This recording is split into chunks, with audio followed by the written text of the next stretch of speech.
Hello students, welcome to my YouTube channel. आज के इस लेक्चर में हम लोग मैक्सिमल आइडियल और प्राइम आइडियल के बीच में रिलेशन को डिफ़ाइन करेंगे कि कैसे एक रिंग से मैक्सिमल आइडियल और प्राइम आइडियल के बीच में रिलेशन बनता है। तो हमारी जो थ्योरम है वो क्या कहती है कि every maximal ideal of a commutative ring with unity is a prime ideal.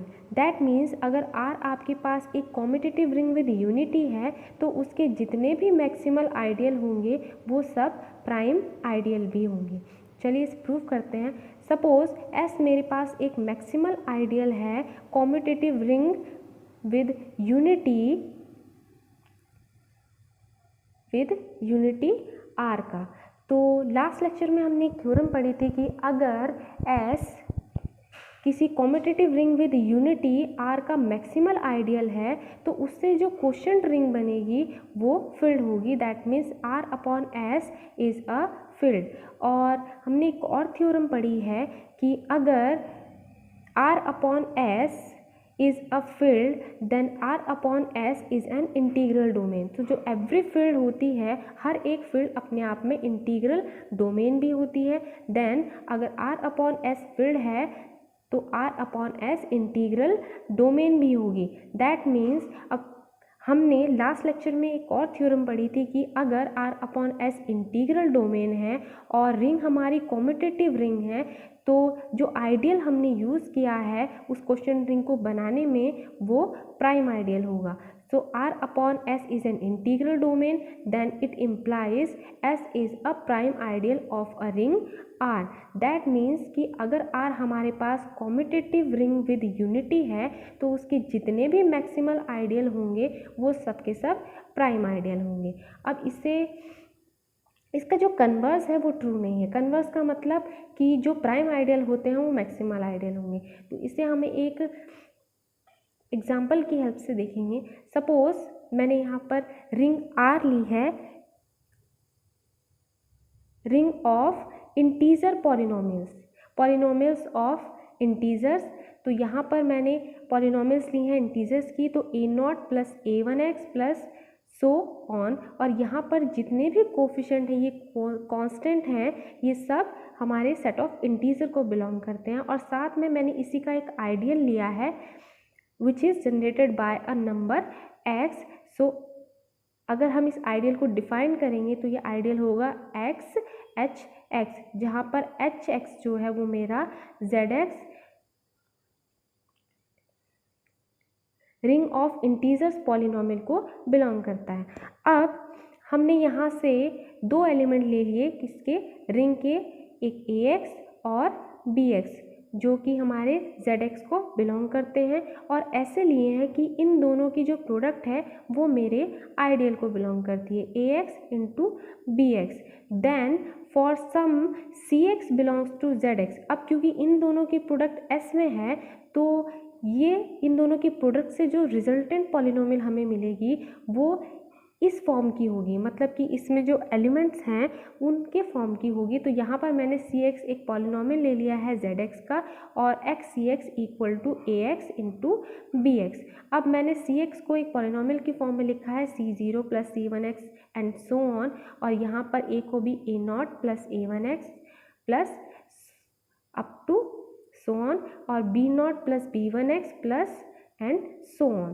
तो यहाँ पर हम लोग क्या करेंगे कि कोफिशिएंट टर्म्स और variables of X, X square और उनकी जितने भी कोफिशिएंट टर्म्स हैं उनको कंपेयर करेंगे तो हमें मिलता है कि ए नॉट और बी नॉट इक्वल टू 0 है। मतलब कि हमारे राइट हैंड साइड में जो कांस्टेंट टर्म है उसको लेफ्ट हैंड साइड से कंपेयर करने पर हमें उन जो वैल्यू मिलती है वो 0 होती है। तो यहाँ से either a naught equal to 0 और बी नॉट इक्वल टू 0।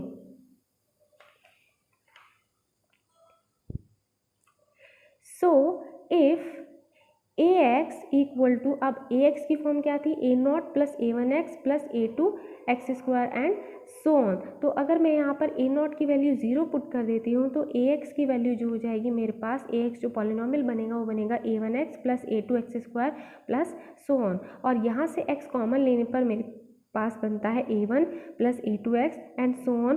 और इसको हमने एक अनदर पॉलिनॉमियल डिफाइन कर दिया जी एक्स, मतलब कि जो मेरा ए एक्स है वो एक्स जी एक्स की फॉर्म में बनता है। That means A x belongs to S, क्योंकि एस में हमारे पास ऐसे ही एलिमेंट है एक्स इंटू सम पॉलिनॉमियल।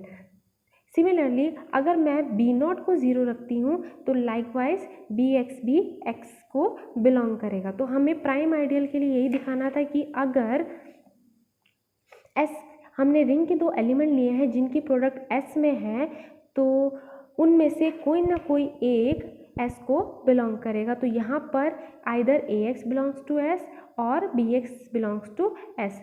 सो हमारा जो आइडियल है वो प्राइम आइडियल हो गया।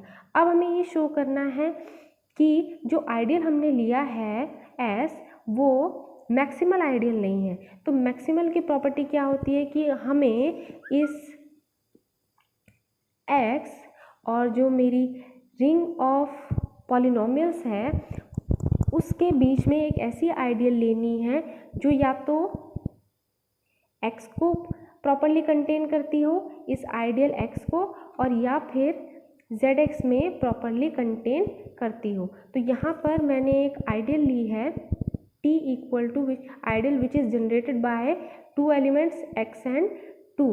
तो यहाँ पर मैंने आइडियल ली है और ये जो आइडियल है T, this is contain S and containing in Z x. तो अब हमें ये शो करना है कि जो टी है वो एस को प्रॉपरली कंटेन करती है और जेड एक्स में भी प्रॉपरली कंटेन करती है।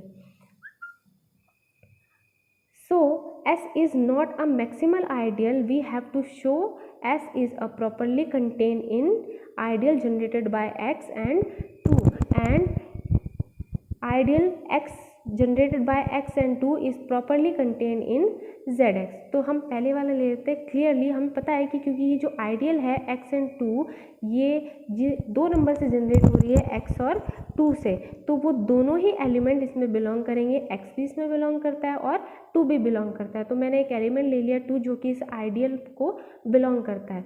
तो two belongs to ideal X. तो हमने ये क्लेम कर लिया, हमने ये मान लिया कि टू जो है वो इस आइडियल को भी बिलोंग करता है। तो अगर टू इस आइडियल को बिलोंग करता है तो इस आइडियल में हमारे पास एलिमेंट कैसे हैं, एक्स ऑफ एफ एक्स जैसे।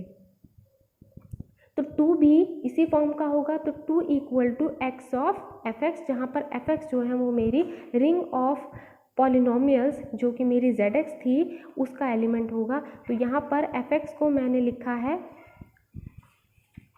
एफ एक्स को मैंने लिखा है alpha not plus alpha x plus alpha two x square and so on, और बाहर मल्टीप्लाई में हमारे पास है एक्स। तो जब हम इसे मल्टीप्लाई करेंगे तो हमारे पास आएगा क्या, alpha not x plus alpha one x square plus alpha two x cube and so on. अब बोथ साइड्स को जब हम कंपेयर करते हैं तो कांस्टेंट टर्म इधर है टू लेफ्ट हैंड साइड में और इधर है zero, that means two is equal to zero. अब क्योंकि हमारे पास जो रिंग है वो इंटीजर्स की है, सेट जो है वो इंटीजर्स का है, तो और इंटीजर्स के सेट में two never equal to zero. That means जो हमने क्लेम किया था कि टू इस आइडियल एक्स, जो हमारी आइडियल एक्स से जनरेट हो रही है उसको बिलोंग करता है, वो गलत है। That means two does not belongs to ideal generated by X. Similarly अब हमें ये दिखाना है कि जो आइडियल जनरेटेड बाय एक्स और टू है वो प्रॉपरली कंटेन करती है जेड एक्स में। तो इसके लिए मैंने क्या कर लिया कि हमें पता है कि वन एक ऐसा एलिमेंट है जो कि जेड एक्स को बिलोंग करता है।